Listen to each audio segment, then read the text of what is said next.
নমস্কাৰ। অসমীয়া নৱবৰ্ষৰ উপলক্ষে আৰু ৰঙালী বিহুৰ উপলক্ষে মই আপোনালোক সকলোৰে প্ৰতি আন্তৰিক শুভেচ্ছা জ্ঞাপন কৰিছোঁ। মই আশা ৰাখিছোঁ এইবাৰ ৰঙালী বিহুৱে অসমৰ বুকুত বসবাস কৰা প্ৰতিগৰাকী ব্যক্তিৰ জীৱনলৈ আনন্দৰ উপহাৰ কঢ়িয়াই আনিব। পৰম শ্ৰদ্ধা ৰাইজ, অসমীয়া নৱবৰ্ষই যেন প্ৰতিগৰাকী ব্যক্তিৰ জীৱনলৈ শান্তি সমৃদ্ধি সম্ভৱ কৰি তোলে, তাৰ বাবে মই ঈশ্বৰৰ ওচৰত প্ৰাৰ্থনা জনাইছোঁ যাতে ভগৱানে আমাক সকলোকে সুস্বাস্থ্য অধিকাৰী কৰি ৰাখি আগন্তুক দিনত মিলাপ্ৰীতিৰে অসমৰ বৰাক ব্ৰহ্মপুত্ৰ পাহাৰ ভৈয়ামৰ বৃহত্তৰ অসমীয়া সমাজখনক শক্তিশালী ৰূপ দিয়াৰ ক্ষেত্ৰত যেন আমাক সহায় কৰে। পৰম শ্ৰদ্ধা ৰাইজ, এই বিহুৰ বতৰতো কেইটামান কথা মই আপোনালোকক আন্তৰিকতাৰে জনাব বিচাৰিছোঁ। বৰ্তমান কৰোনা ভাইৰাছৰ সংক্ৰমণৰ কথা আপোনালোকে গম পাইছে।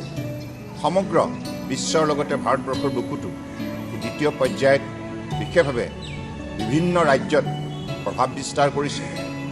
গতিকে এই সময়ত অসমৰ জনগণক এই কৰোনা ভাইৰাছৰ সংক্ৰমণৰ পৰা ৰক্ষা কৰিবৰ বাবে আমি অসম চৰকাৰৰ তৰফৰ পৰাও স্বাস্থ্য বিভাগৰ যোগেদি আমি বৰ্তমান সময়ত অসমৰ ৰাইজে কেনেধৰণে নীতি নিয়ম মানি চলিব লাগে, কেনেধৰণে পৰিষ্কাৰ পৰিচ্ছন্নতা অটুট ৰাখিব লাগে, সামাজিক দূৰত্ব বৰ্তাই ৰাখি মাস্ক পিন্ধি সঘনাই হাত ধুই কেনেধৰণে নিজকে পৰিষ্কাৰ কৰি ৰাখিব লাগে, এই সন্দৰ্ভত যিখিনি পৰামৰ্শ আগবঢ়াইছে, নীতি নিয়ম আগবঢ়াইছে, ইয়াক যেন প্ৰতিগৰাকী ব্যক্তিয়ে নিখুঁতভাৱে পালন কৰে।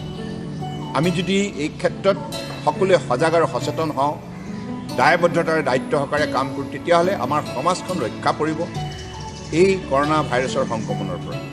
গতিকে পৰম শ্ৰদ্ধা ৰাইজ, আপোনালোক সকলোৱে অসম চৰকাৰৰ স্বাস্থ্য বিভাগে আগবঢ়োৱা পৰামৰ্শবিলাকক নিষ্ঠাৰে মানি চলক। মই অসমীয়া নৱবৰ্ষৰ এই মুহূৰ্তত মই বিশ্বাস ৰাখিছোঁ যে আমাৰ সমাজখনৰ যিটো শতমপুৰুষীয়া মূল্যবোধৰ যিটো পৰম্পৰা আছে, ই যেন আমাৰ মাজত সদায় জীয়াই থাকে। ইয়াক জীয়াই ৰখাৰ বাবে আমি প্ৰতিগৰাকী ব্যক্তিয়ে আমি মহৎ প্ৰচেষ্টা হাতত ল'ব লাগিব। আমি আমাৰ সমাজত থকা পৰম্পৰাগত মূল্যবোধ জীয়াই ৰাখিব লাগিব। শ্ৰদ্ধা, ভক্তি, মৰম, স্নেহ, আন্তৰিকতাৰে আমাৰ মাজত বন্ধুত্ব আৰু ভাতৃত্ববোধ গঢ় দিব লাগিব। আৰু সকলো সময়তে মিলাপ্ৰীতিৰে আগন্তুক দিনত আমাৰ কৰ্ম সংস্কৃতি বৃদ্ধি কৰি অসমক ভাৰতবৰ্ষৰ বুকুত এখন আত্মনিৰ্ভৰ ৰাজ্য হিচাপে ইয়াক প্ৰতিষ্ঠা কৰিব লাগিব। আৰু প্ৰতিগৰাকী ব্যক্তি যাতে সুস্বাস্থ্য অধিকাৰী হৈ জীৱনটো সুন্দৰভাৱে সফলতা আগুৱাই নিব পাৰে, তাৰ বাবে আমি প্ৰয়াস কৰিব লাগিব। গতিকে মই পুনৰবাৰ এই ৰঙালী বিহুত আপোনালোক সকলোৰে প্ৰতি শ্ৰদ্ধা আৰু কৃতজ্ঞতাৰ আন্তৰিক শুভেচ্ছা জ্ঞাপন কৰিছোঁ। জ্যেষ্ঠসকলৰ শীৰ্ষণত মূৰ দোৱাই সকলোৰে পৰা মই আশীৰ্বাদ বিচাৰিছোঁ। আপোনালোকে আশীৰ্বাদ দিয়ক যাতে অসমৰ সকলো শ্ৰেণীৰ ৰাইজৰ মাজত সদ্ভাৱনা, আন্তৰিকতা, ভাতৃত্ববোধ জীয়াই ৰাখি আমি আমাৰ মাজত সম্প্ৰীতি এনাজৰী ডাল শক্তিশালী ৰূপত আমি ইয়াক জীয়াই ৰখাৰ ক্ষেত্ৰত সফলতা অৰ্জন কৰিব পাৰোঁ।